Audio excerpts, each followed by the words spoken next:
As human beings, most of us can agree that fear is one of the most powerful emotions that we can experience. Its impact on our lives is far too critical to ignore, and we can't ignore it. We can't even resist it. It's a built-in response from a part of our brain called the amygdala, and has kept us from getting eaten alive and has been our means of survival, well, since the beginning of human history. Hey there, I'm Jess, and you are watching Living Free. This is where we talk about the things that can get us stuck in life, as well as strategies and inspiration to overcome them. And if you've been watching the channel and you want to support this work and you haven't already, please consider subscribing and give me a like. So today I want to delve into the topic of fear and how we can approach it when it arises within us. We no longer have to worry about survival in our modern Western world like our ancestors did. This primal fear is part of our human design just to keep us alive. Most of the fear we experience these days goes far beyond the scope of just staying alive. The world we live in now has us concerned with social and community expectations. We're encouraged to align with particular standards. We have pressure on us from political parties to believe this or believe that, and we have the added stress placed on us by the attention economy, which is hijacking our minds on a near constant basis. So fear really has this new role in our life. Everybody has a different relationship with it, but we are all impacted by fear to some degree. Some of us might have an amygdala that is conditioned to fear certain things that, say, the person standing next to us might have a neutral response to. So there's many factors that go into the makeup of a person's mind, which are probably a combination of genetics and the programming that we received in our early childhood. For instance, I was taught fear by the adults in my life. I feared people and I feared the world in general because of some of the things that I was exposed to. And I'm sure that many of you watching can relate. So as we go through life, we're going to eventually notice that fear is always running in the background, like it's just beneath the surface of our day-to-day. We do our best to manage it, to resist it, but it never really goes away until we start to recognize it for what it is. And we might find ourselves having an overreactive fear response. And again, when we start to acknowledge that fear, we can learn how to work with it to alleviate the effect it has on our emotional well-being. When we don't acknowledge it, we're going to be constantly resisting it and looking for ways to escape. And many of us have found ourselves stuck in various addictions because we're continually trying to avoid this pervasive feeling of fear. So what are some of the ways that fear can impact our day-to-day life? It can keep us paralyzed. We might procrastinate on things because the fear of failure is just too much to bear. We simply overthink the future. We might find that we're overly self-conscious because we've been conditioned to be obsessed with what others think of us. It's a natural fear of rejection, but it's not just rejection from our tribe, but we fear rejection from complete strangers that we have never even seen or met. This seems totally irrational, and this kind of fear is extremely self-critical, and it really just keeps us in this place of self-obsession. Social media has really given rise to this. It all comes from this projective state of mind that believes in a conceptual identity. It's this aspect of mind that really has no substance other than being based on an idea of the self. Now, when we live like this, it might feel like we're faking our way through life, and we're just projecting an image of ourselves to the world, and it's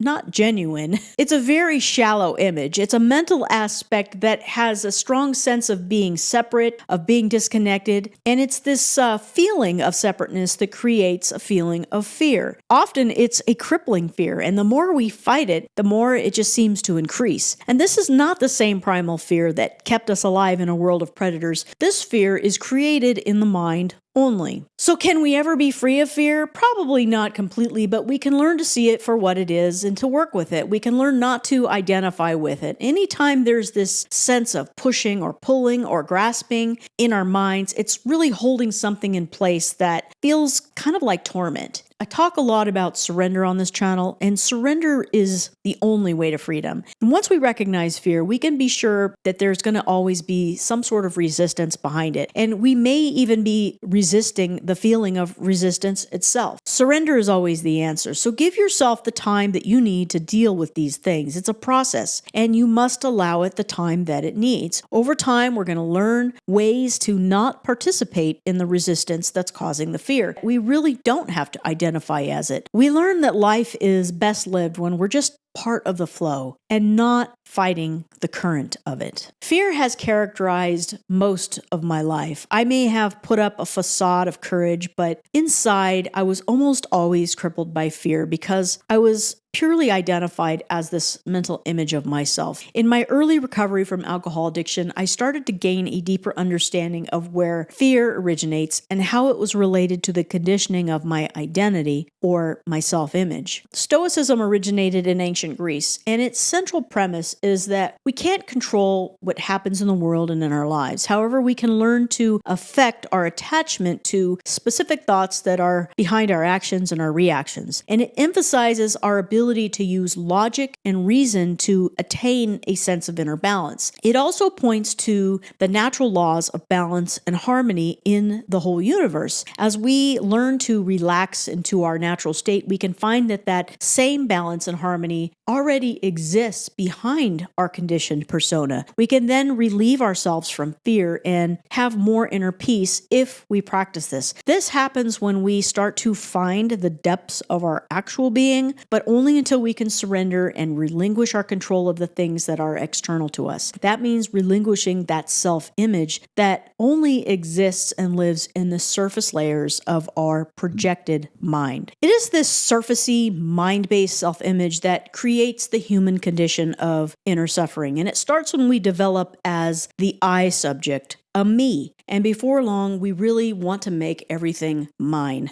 We're constantly grasping at what is external to us in an effort to take control, make things really permanent and stable. And this is all in an effort to feel better in our feeling state of conditioned mental separateness, this aspect of a small self that's really incapable of accepting impermanence. In reality, everything is rising and everything is passing away, including our bodies and our minds. Fear comes from a deep conditioned resistance to this very reality. We can see this in ourselves when we're really honest. We are attached to particular conditions, to people, to things, and if we don't have the things we want, we are attached to the idea of the feeling that thing or person will bring us. When we get the thing, it often does not give us the feeling that we'd even hoped for. Now, even if we are superficially happy about it, we chase the next idea of a feeling once the novelty wears off. Do you see where I'm going with this? So we chase the idea of feelings. We hope to get from, the symbols of wealth, our projected image, our reputation, various indulgences. We constantly fear that we're not going to get the things and the feelings that they might provide us. We fear losing what we have. Since our minds resist impermanence on a very surfacey level of life, we're resisting reality itself. The reality is that the universe is in a constant state of unfolding. Nothing is permanent. If we remain attached to the cravings, to the feelings, we're just going to continue to experience fear. Our various vices are going to continue to have a hold on us, and that is going to determine how we exist in the world. The Stoics have a really unusual way of helping us gain an understanding of certain obstacles in life that can cause us fear. They have a practice referred to as the premeditation of evils, and this practice is called for using the imagination to picture the very worst possible scenario. It might seem counterproductive, but to do it in a more detached way and not in a way that makes us more neurotic. It's meant to be a practice that makes you acknowledge that we can't control what happens outside of us. It's intended to be a strategy and a way that teaches us to be more realistic about life. It's an approach that doesn't deny reality. It's like a form of resilience training. It's a way to help us not be paralyzed by a state of fear about an unknown future. Amor fati is another practice of the Stoics, and it means the love of fate. To practice amor fati implies that we have come to a place of inner acceptance, and we honor everything that happens in our lives as just part of a larger plan or purpose, that everything happens to work together for a greater cosmic purpose. This is also taught in many religions as well, and it helps people to accept the hard, difficult things in life, the letdowns, the disappointments, and the losses, and just the aspects of the unfolding life of the universe that we might really not understand on an intellectual level. So what other philosophies can help us overcome fear? Eastern traditions teach us about mindfulness, about balance, about harmony, about compassion for ourselves and others. These are ways to gain insight into living without fear and having just this greater sense of freedom. And since we are so closely identified as our feeling states, it's really hard to experience a different kind of reality. Our habituated fearful state is like a filter through which we perceive all of our life. And This can leave us in a perpetually anxious and confused state, and we can't just go along with the flow of life as it unfolds. And the fear that most of us are experiencing comes from a rigid, an inflexible, a concretized idea of how life is supposed to be. Non-attachment is where we can find a solution, and non-attachment is defined as the subjective quality of not being stuck or fixated on ideas, images, and sensory objects, and not feeling an internal pressure to acquire, hold, avoid, or change things. We can't take anything with us when we pass on, so we enjoy the things that come into our lives, but we don't claim ownership of them.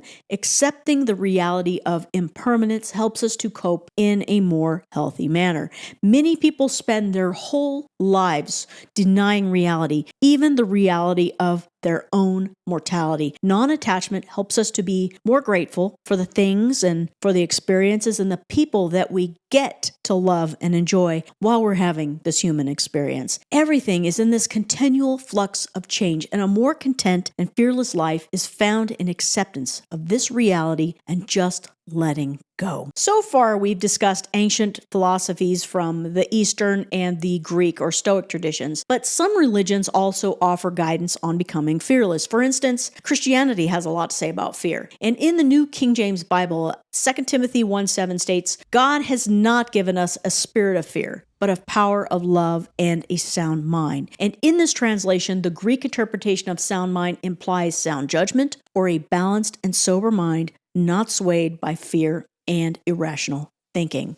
So to wrap up, overcoming fear is a topic that's been addressed since human beings realized that irrational fear was keeping them from living happy lives. And our identification with fear has become a primary predictor of how we live our lives. The various degrees of fear are conditioned by our experiences, our perceptions, our trauma, our social grooming, and basically the stories that we tell ourselves about those things. Fear has become so ingrained in our belief systems, and we spend so much time living in those stories that we've really lost a sense of the immediacy of what's happening right now. We really don't even know who we are underneath all of those stories. So as a fellow human being on the path to healing and to understanding, being open-minded has probably helped me the most, as I came from a very fundamentalist background, so open-mindedness was not that encouraged. So find ideas and practices that really resonate with you where you are right now in your journey. We always want immediate results whenever we decide to improve ourselves, but these just don't happen overnight. Patience is so critical whenever we're trying to implement new ways of thinking and practicing. Gradually, we're going to receive insight into ourselves, and we're going to learn that fear isn't something to avoid or to deny, but rather something that we have to come face to face with. It's about noticing when fear arises and inquiring deep within about who is feeling this fear. And you're often going to find that person that's feeling the fear is that self-conscious, projected and conditioned, externalized small self that's invented only in the thinking mind. That is the one who is identifying with the fear. So I hope you found this video helpful. If you did, please consider subscribing, giving me a thumbs up, and feel free to share your own story or insights in the comment section below. I thank you for being here with me today, and I'm going to see you next time.